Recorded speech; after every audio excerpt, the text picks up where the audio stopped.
Hello and welcome back to Flag Friday.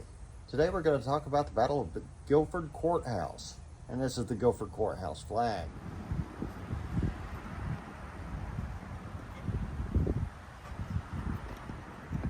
Now the Guilford Courthouse battle took place 2 months after the Battle of Cowpens, and this is the battle that proved that Cowpens was a turning point in the war for the colonials. After learning that he had lost such heavy casualties in the Battle of Cowpens, General Cornwallis, British General Cornwallis, was obsessed with pursuing Nathaniel Greene's troops through North Carolina.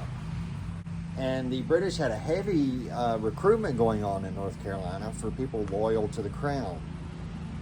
Well, in his obsession to get to Nathaniel Greene and his troops, he pretty much got rid of all his supplies.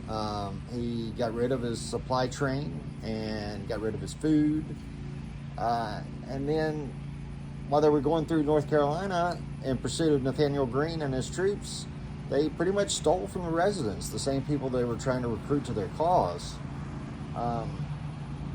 So when they finally met up on March 15th, 1781, the British had a little over 2,000 troops, and Nathaniel Greene and the colonials had about 4,500 troops. Well, the British lost. It was a battle of about 90 minutes, and the British lost a quarter of their troops, at least a quarter of their troops. Some estimates are as high as 27%. Well, the colonials escaped pretty much unscathed. Now, the British won the battlefield. The battle itself over the piece of land was so inconsequential that it essentially meant that it was a colonial victory, because the battlefield was inconsequential. The British lost over a quarter of their troops, and the rebels or colonials escaped unscathed.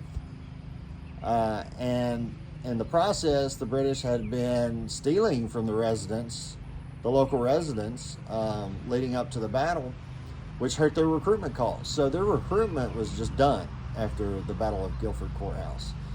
So it was essentially a colonial victory, even though on paper, because they won the battlefield, it was a British victory.